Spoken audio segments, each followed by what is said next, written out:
Senhor Deus, nosso Pai, todo bom, misericordioso e justo, amado Mestre Jesus, é com muito respeito que venho pedir, e com muita humildade também, quero pedir em nome de todos os aqui presentes, para que nessa noite, aqui nessa casa tão acolhedora, nós possamos de fato sermos tratados como sabemos que somos, mas que cada um de nós possa se permitir a esse tratamento, para que o nosso corpo físico seja revigorado, para que tenhamos condições de melhor uso dessa ferramenta maravilhosa que é o nosso corpo físico, né?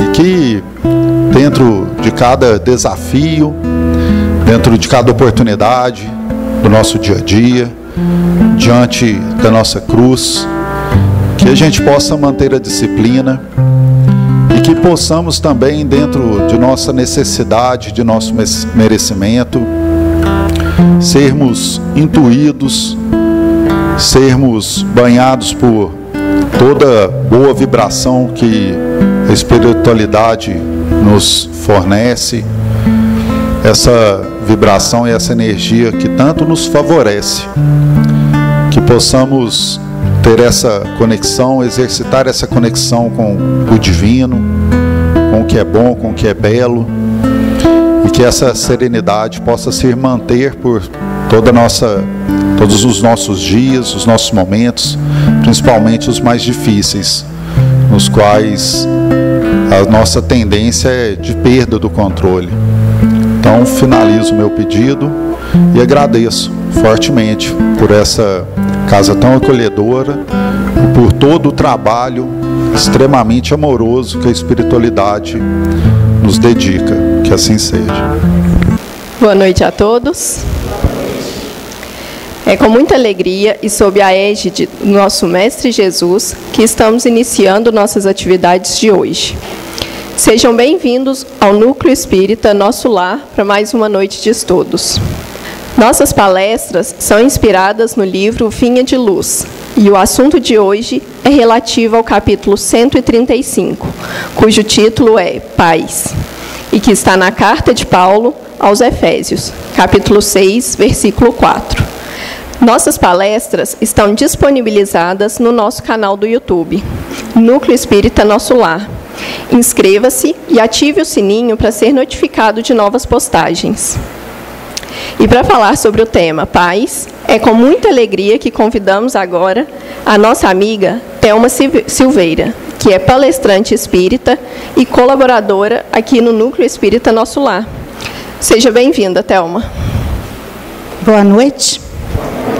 Alegria nossa estar aqui com vocês, com os amigos, amigas da dança, outros amigos lá do Jefa. Que Deus nos abençoe, né? Eu vou pedir para vocês me desculpar que eu estou com um machucado aqui no rosto, tá? Está me incomodando, está inflamado e está feio. Mas aí eu passei uma basezinha, está mais ou menos, né? Que nós machucamos esse final de semana. Então nós vamos trazer esse versículo de Paulo, né, o apóstolo Paulo, este grande servidor do Cristo, que era muito bravo, muito firme, né, trazendo para nós uma advertência muito interessante, bem apropriada para nós pais, né, que diz o seguinte: e vós, pais, não provoqueis a ira a vossos filhos, mas criai-os na doutrina e admoestação, que é a disciplina do Senhor. Paulo, Efésios, capítulo 6, versículo 4. Então, é esse versículo que é uma advertência de Paulo, né? Ele nos faz uma advertência para que nós não provoquemos os nossos filhos. Então, é uma advertência que nos convida a pensar. Não. Ele é bem firme. Não provoqueis. Não. Não provoque seu filho, a ponto dele se enraivecer, exasperar, entristecer, ficar alterado, nervoso. Quantas vezes nós, enquanto pais, não provocamos nossos filhos a ponto dele exasperar? Então, vós, pai, vós, mãe, não provoque seu filho a ponto dele se exasperar, enfurecer, ficar ressentido, entristecido, alterado, enfurecido, atormentado. Porque muitas das vezes a forma com que você trata o seu filho pode não ficar exasperado por ele temer e sair entristecido. Muito entristecido. E isso ao longo da infância, da juventude, vai trazer consequências danosas para esse espírito ali que está comigo. Então, como é que eu provoco essa ira? Né? Porque eu fico pensando assim, como é que eu vou provocar essa ira, né, ao meu filho? Usando palavras, usando ações, né, para que ele desanime, que ele desespere, que ele exaspere, que ele altere, que ele enfurece, que ele entristece, que ele fique magoado. Então, através de palavras e através de ações, eu posso sim exasperar. Esse tratamento errado, dispensado a nossos filhos, tem efeitos devastadores. Nós não percebemos. Vamos perceber lá na frente, quando ele já é um jovem, um adulto problemático. Aí eu justifico. Mas também eu não sabia, né? Para poder atenuar a minha culpa. Então, não observar tal instrução, tal advertência de Paulo, né? Não cuidar da forma como eu me relaciono com o meu filho, pode trazer prejuízos incalculáveis para mim, para ele, para a família, a curto, médio e longo prazo. Então, eu preciso estar atento a essa forma de me relacionar com ele. Eles podem sentir desanimados de relacionar com você, com a sua esposa ou com seu esposo, de honrar pai e mãe, de obedecer pai e mãe, de obedecer e honrar a Deus. Diante desse material, esta construção na minha família, ele se sente desanimado a se relacionar. E aí nós lembramos com muita clareza, e somos mestres em cobrar honrar pai e mãe. Honrar pai e mãe, nós queremos ser honrados, respeitados, reverenciados. Mas nós não pensamos se estamos fazendo por merecer essa reverência, esse honrar. Não é? Porque nós acostumamos insistindo nesta página do Evangelho, né? Insistindo somente nesse interesse pessoal, porque o interesse pessoal, filho dileto do egoísmo, eu olho para mim, quem eu sou, o que eu preciso, e dane-se o outro, mesmo que ele seja meu filho. E eu faço coisas absurdas, provocando então o meu filho. Porque eu aproveito a autoridade de pai, a autoridade de mãe, para dizer aqui quem manda sou eu. Você obedece. Não vai, não faça, não pode, não. E muitas das vezes eu uso a agressividade. Eu sou agressivo. Eu bato, eu machuco, eu chuto. E aí fica complicado.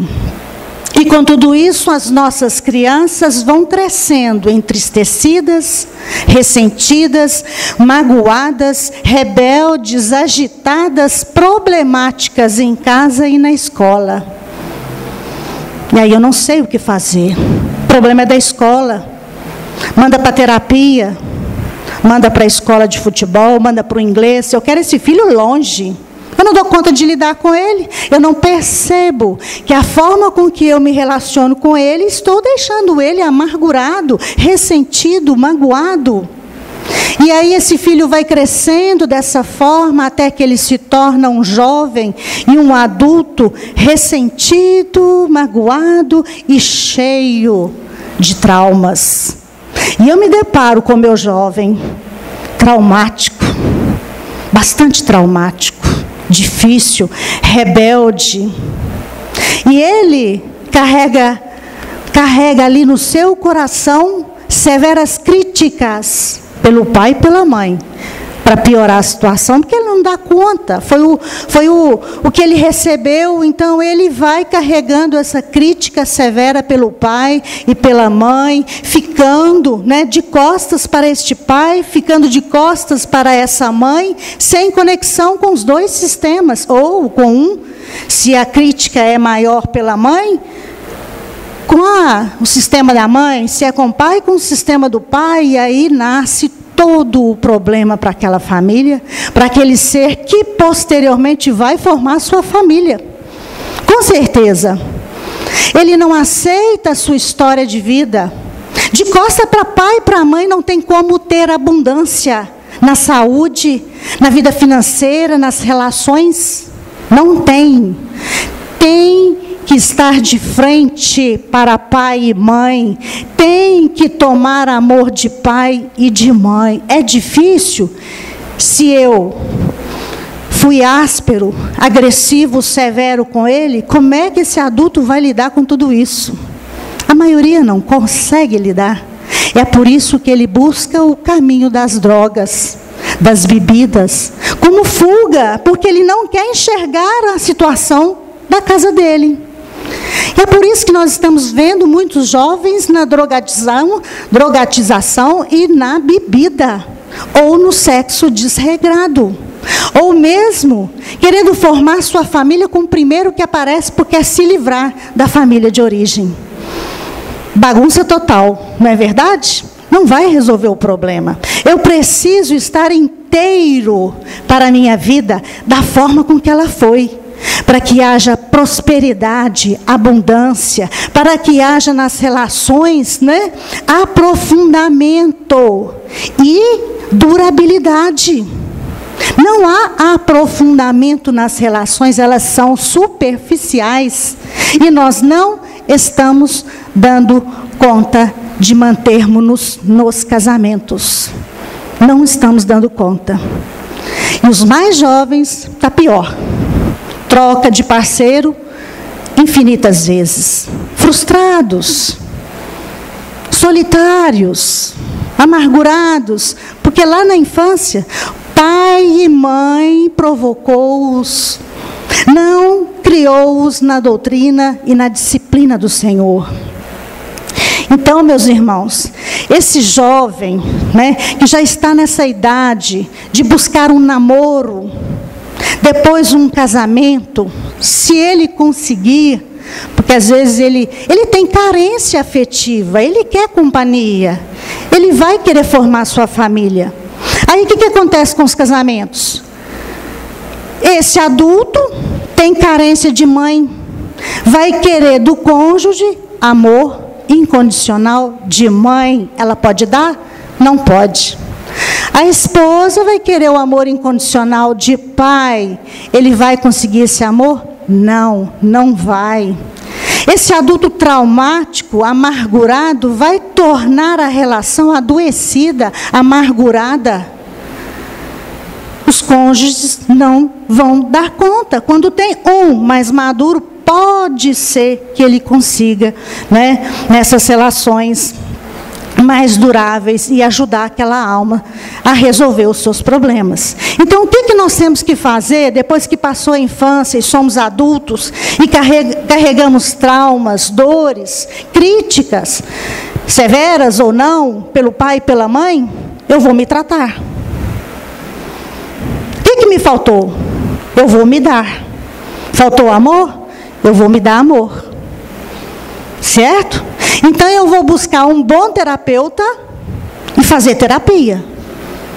E resolver tudo. Eu vou procurar casa espírita. Tomar passes, atendimento fraterno, fazer trabalho fraterno. Eu vou procurar sentar com o pai e com a mãe e resolver com eles. Fala da sua dor. Fala das suas dúvidas. Ouça pai e mãe. Eles também são vítimas de vítimas. Acerte com eles. Resolva com eles. Coloca para fora.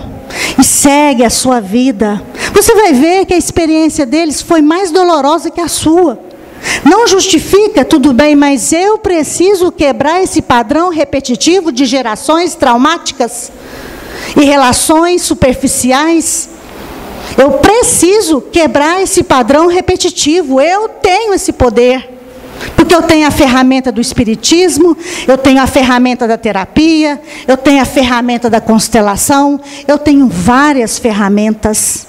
E eu vou utilizá-las para resolver o meu problema, porque a geração que vem, ela será melhor. Bem melhor. Porque eu estou resolvendo aqui e agora o meu problema. Certo? Então, eu preciso preencher esse vazio dentro de mim, porque senão eu vou realmente dar trabalho para o meu cônjuge. Não vou ser um bom pai, não vou ser uma boa mãe. O meu casamento será superficial. Ele não vai durar. E eu vou falir. E não é essa a proposta quando nós reencarnamos. Foi de dar conta na nossa programação reencarnatória. É de não repetir o ano, se possível. Eu dou conta, eu tenho ferramentas para isso, eu tenho condições, eu tenho instruções para isso, então eu vou conseguir. No que depender de mim, eu preciso tentar. Para que repetir? Vamos resolver o problema agora. Vamos pagar essa fatura agora. sem deixar pendências, se possível for. Eu tenho condições para isso, é só eu querer. Então vamos enumerar algumas maneiras de provocação. Algumas maneiras de exasperar, de provocar essa ira no meu filho. Críticas frequentes, humilhação verbal, palavras ofensivas, linguagem explosiva e grosseira, palavras pejorativas e depreciativas, palavras ameaçadoras ou violentas, agir com favoritismo e preferências, quando comparamos um filho com o outro, quando quebramos a confiança de nossos filhos, quando vivemos uma vida incoerente com a que exigimos do filho, quando damos ordens injustas, quando prometemos e não cumprimos, quando negamos amor e carinho através de gestos e de palavras. Tá aí algumas maneiras de provocar a ira de nossos filhos. Nós não precisamos bater, violentar, agredir. Nega carinho, compara um filho com o outro, privilegia um outro. Aquilo ali vai ficando, abafando, machucando, até chegar ao ponto dele não dar conta. E vai explodir com a namorada, com o cônjuge, com o filho. Questões mal resolvidas. Quando se é adulto, resolva. Você é capaz. Pai e mãe precisa ser reverenciado, mesmo que ele cometa erros. Ele é grande e eu sou pequeno. Eu não tenho que julgar. A questão é dele. Né? As injustiças. Estudando a carta de Paulo, eu li uma frase bem chocante e que eu amei, dizendo assim: injustiça gera injustiça.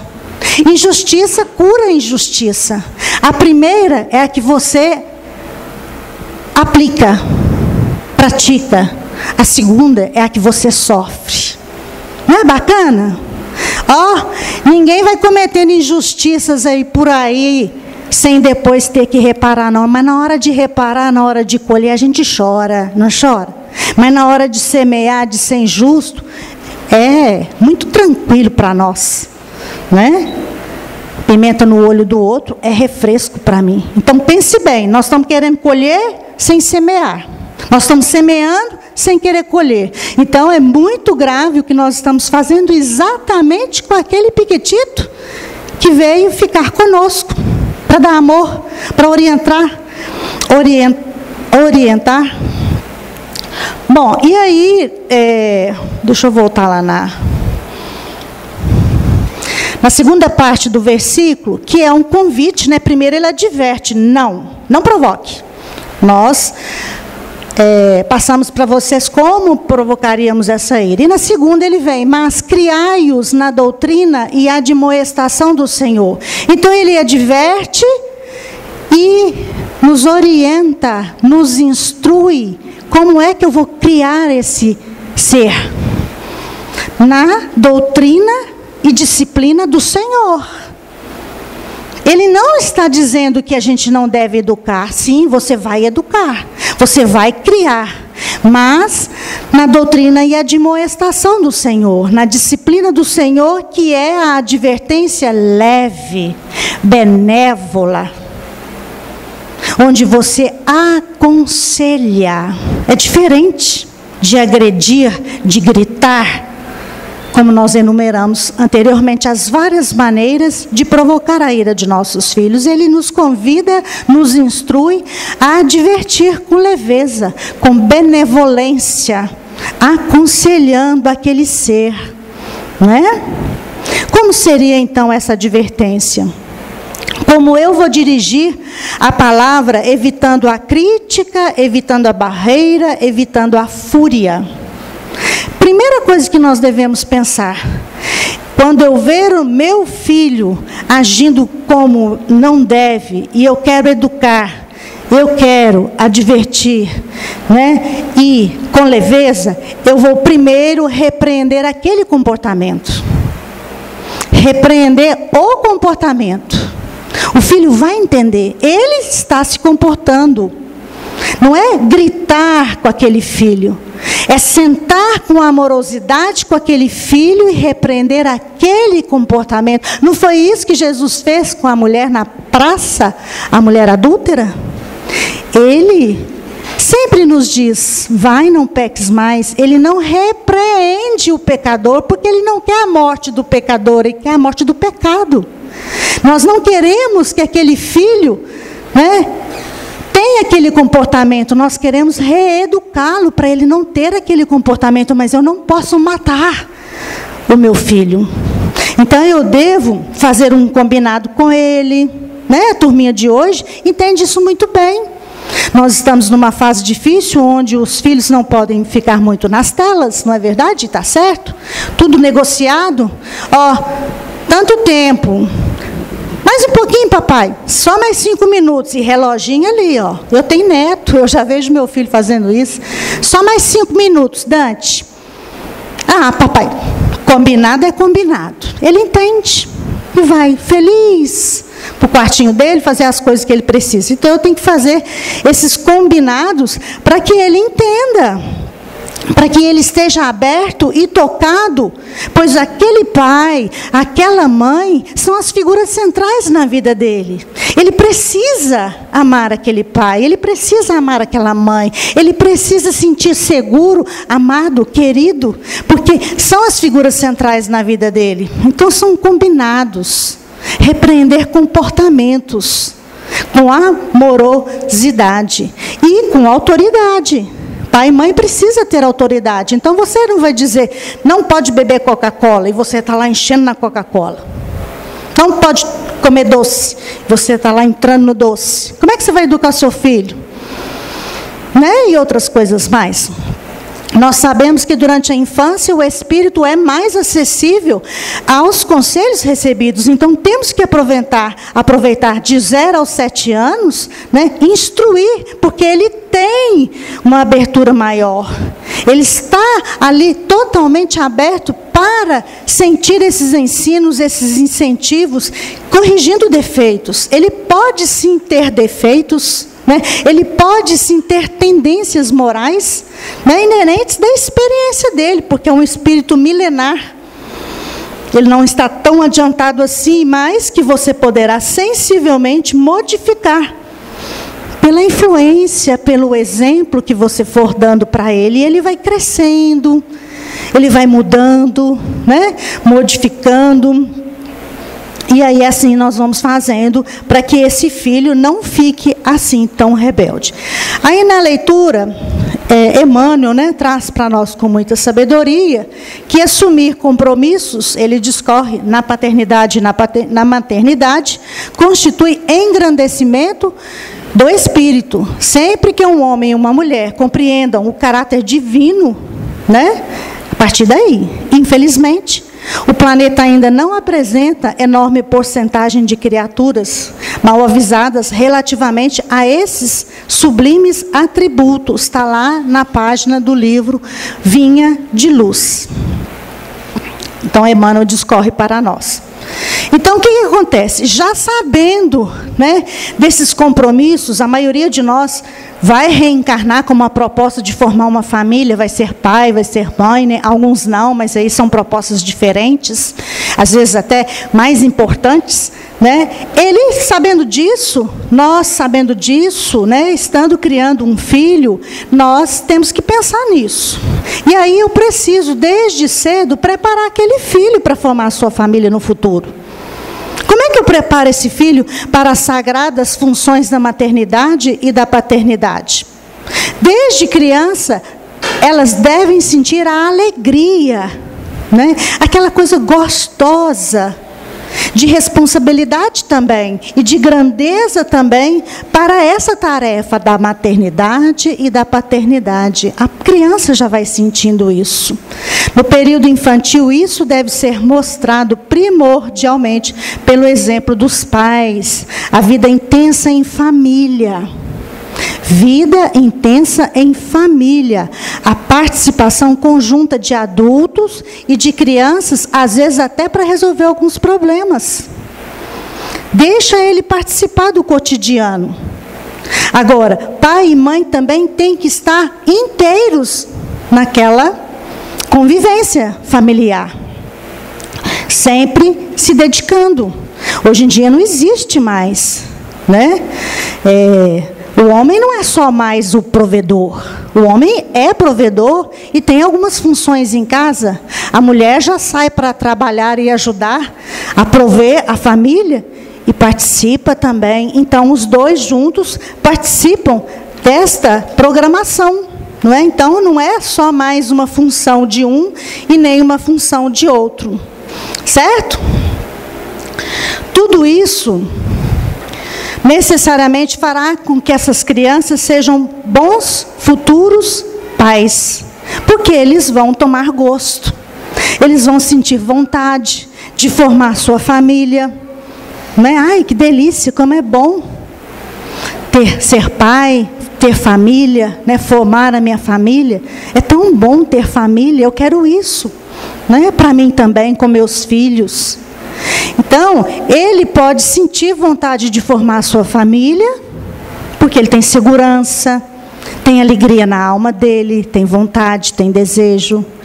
Ou ele pode não sentir vontade, aí ele busca, né? Porque a gente sabe que o vício é uma falta na alma, é um vazio, um buraco na alma, é alguém que está buscando alguma coisa, porque faltou alguma coisa e ainda falta.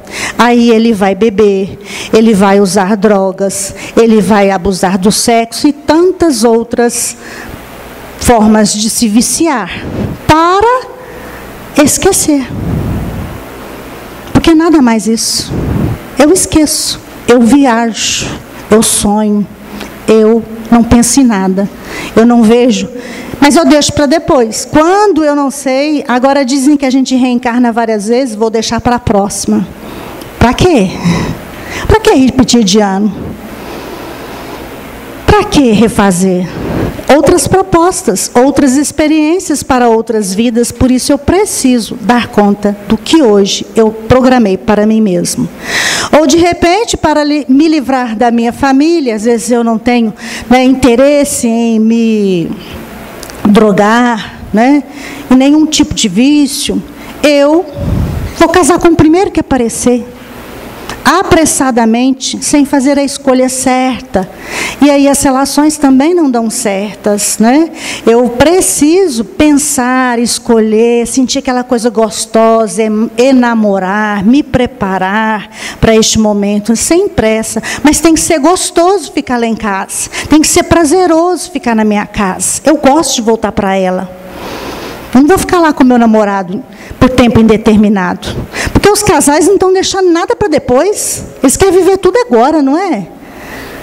Deixa para depois uma coisa gostosa para se viver a dois. E se de repente não for aquela pessoa? Então, meus irmãos, o diálogo ao invés da violência e do autoritarismo. O amor ao invés da exigência e da opressão. Ai, não tem nada mais difícil que isso. Opressão, exigência, agressividade, não é? Violência. Empenho pela felicidade daquela criança, daquele jovem, o bem-estar dela, para que ela, né, se sinta bem.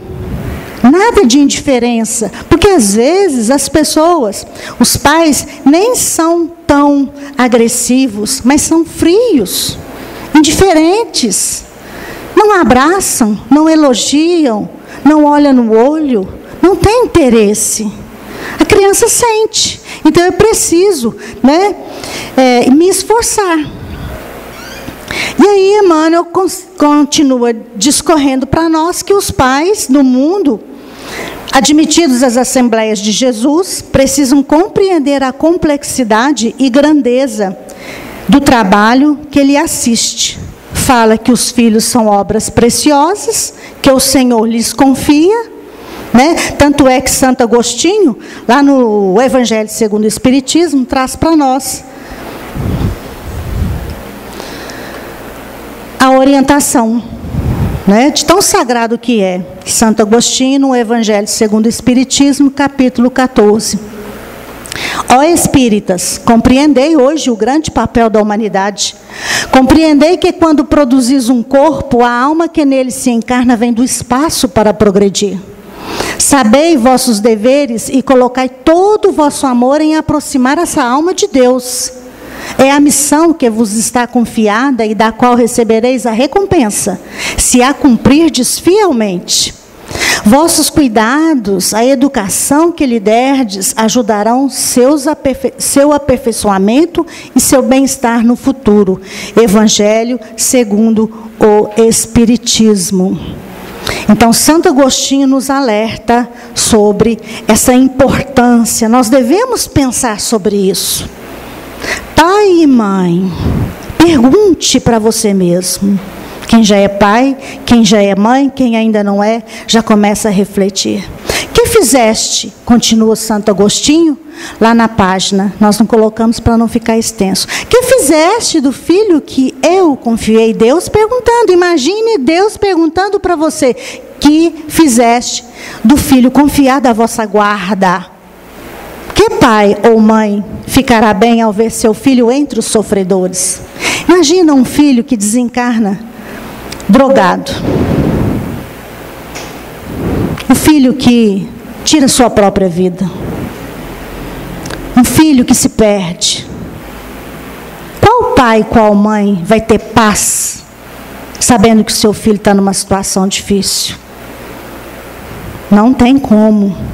Nós também ficaremos atormentados e pediremos para renascer e receber esse filho de volta.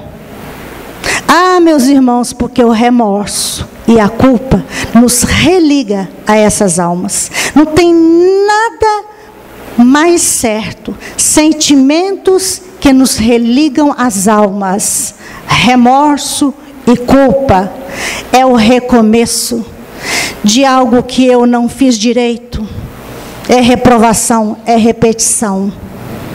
Então, eu religo a esta alma. E ela vem, porque eu prometo para mim mesmo cercá-lo com todo o esclarecimento possível. E ele também vai me cercar posteriormente com todo o seu amor.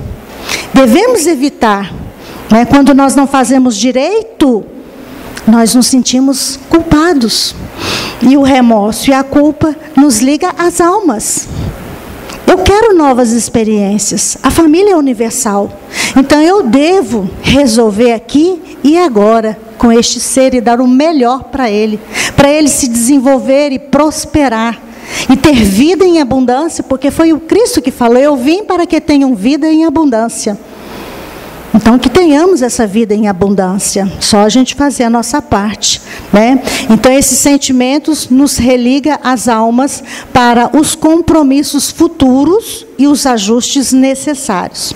Então, sabendo disso, né, o Evangelho, as cartas de Paulo, são orientações, são advertências que nos auxiliam, né? Nós temos uma grande ferramenta que coopera muito com este trabalho, que é a evangelização na casa espírita. Então, desde criancinha, né, procurar saber o que a casa espírita oferece, a partir de qual idade, para essa criança ser evangelizada. Desde pequena. Esse banquete também deve ser o deles. Eles têm que ter noções. Mesmo que amanhã eles não sejam um trabalhador do movimento espírita, mas que seja um homem de bem, que consegue formar sua família com amorosidade, com responsabilidade, e que a vida dele seja abundante, financeiramente, saúde, nas relações, que sejam almas preenchidas, que tenham um ideal nobre. É o ser a caminho da luz. Então, que nós possamos encaminhar esses filhos e incentivá-los ainda a participar da mocidade, porque muitos jovens acabam saindo e nós vamos também fazer um combinado com esse jovem. Ah, a faculdade é no horário da mocidade? Então vamos participar de um estudo, de uma palestra, de uma atividade fraterna. Vamos incentivar nossos filhos a permanecer na casa espírita. Se ele é espírita, se não for, vai seguir. Porque como até Padre Fábio de Mello fala que a religião é a antessala da espiritualidade. E poucos de nós estamos em condições, né, de espiritualidade sem essa antessala, sem a religião. Né? Então, nossos filhos precisam também, para que eles se preparem para o enfrentamento das adversidades, porque eles terão. Porque se não tiver, que é difícil, como é que ele vai crescer, como é que ele vai avançar? Se tiver, o que ele construiu para enfrentar essas adversidades? Se não construiu, vai entrar em depressão, vai ter síndrome do pânico, nós vamos enumerar um monte de coisa ruim que ele vai fazer. Porque ele não sabe enfrentar. Ninguém ensinou para ele, né? O evangelho no lar, aquele momento onde eu sento junto com a minha criança e faço com ela uma orientação, né, passando o evangelho no lar, que não pode faltar também no lar. E assim, meus irmãos, nós vamos preparando esses jovens, né? Preparando essas crianças, depois jovens, depois adultos, para formar sua família, né? E prosperar na vida. E cumprir com a sua programação reencarnatória. Eu tenho... Me desculpa falar isso, tá? Mas é porque a gente está bem feliz. Então, a gente tem que falar quando está feliz. Tem 32 anos que eu atuo lá no Jefa. Né? E nesses 32 anos, eu sempre acompanhei de perto tudo. Tudo mesmo. E, pela primeira vez, nós conseguimos eleger 3 jovens para o conselho. Eu fiquei muito feliz. Jovens que têm 20 e poucos anos. Que eu vi piquitito lá na evangelização. Né, nós temos um com 27 e os outros que eu acho que é na faixa de 19, assumindo encargos na direção. Crianças que foram evangelizadas. O futuro da casa espírita. É muito bom você perceber jovens assumindo atividades na casa espírita. Porque eles têm muito para nos ensinar, muito para passar para a casa espírita. Nós precisamos de sucessores. Daqui 10 anos, eu vou estar com 70. Daqui 20 anos, eu vou estar com 80. Se eu tiver saúde boa, eu posso trabalhar muito ainda. Mas se eu não tiver, quem vai assumir os trabalhos? Porque eles precisam aprender. Você não chega assim, sem mais nem menos, e faz o serviço. Então, tem que ter os sucessores. E você chegar a ser eleito num conselho, pelo menos lá no Jefa, tem que ter 4 anos de atividades assíduas. E isso, para um jovem, não é fácil, não. 4 anos de atividades assíduas. Tem que ter compromisso, né?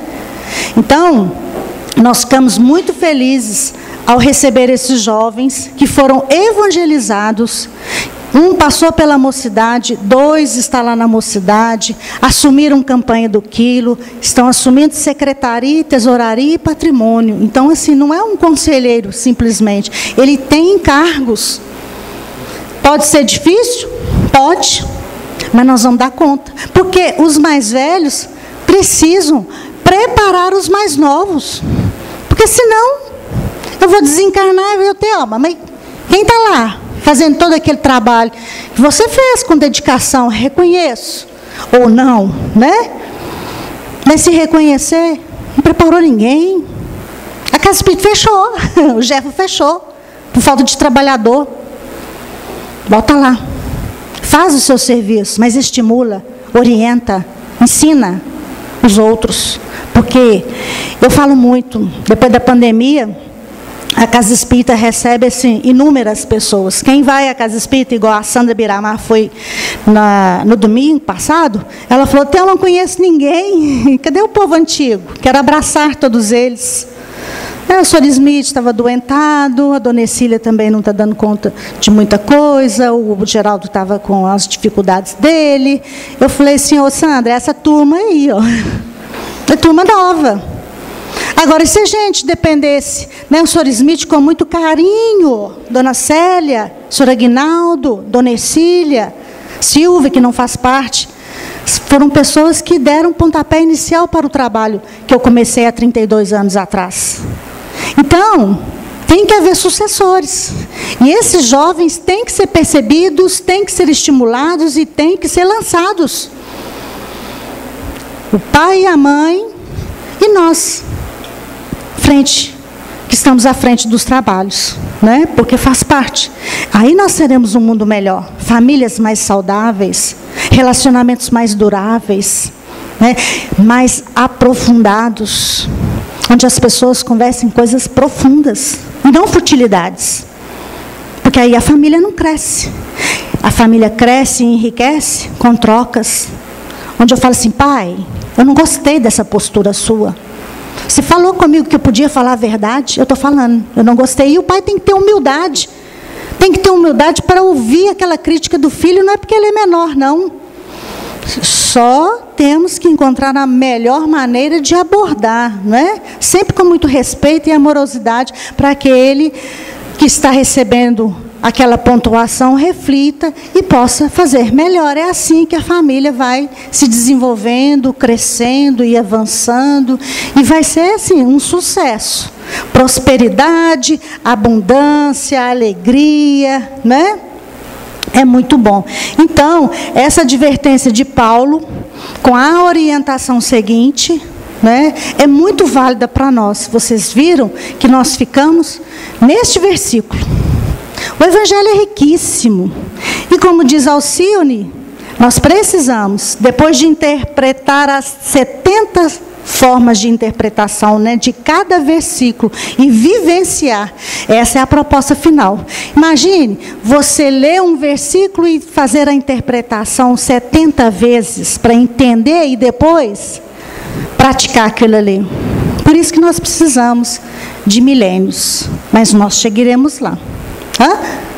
Alguém falou alguma coisa? Estudar? É verdade. E muito, né? Uhum. É verdade. Estudar, praticar, né? Principalmente. Bom, meus irmãos, eu acho que o recadinho era esse. Nossa. Nós agradecemos a participação de vocês, o convite da Casa Espírita, e vamos fazer a oração final, né? Que o Senhor nos ajude a sermos realmente pais que educam, que instruam, que encorajam, que incentivam e inspiram esses filhos, né?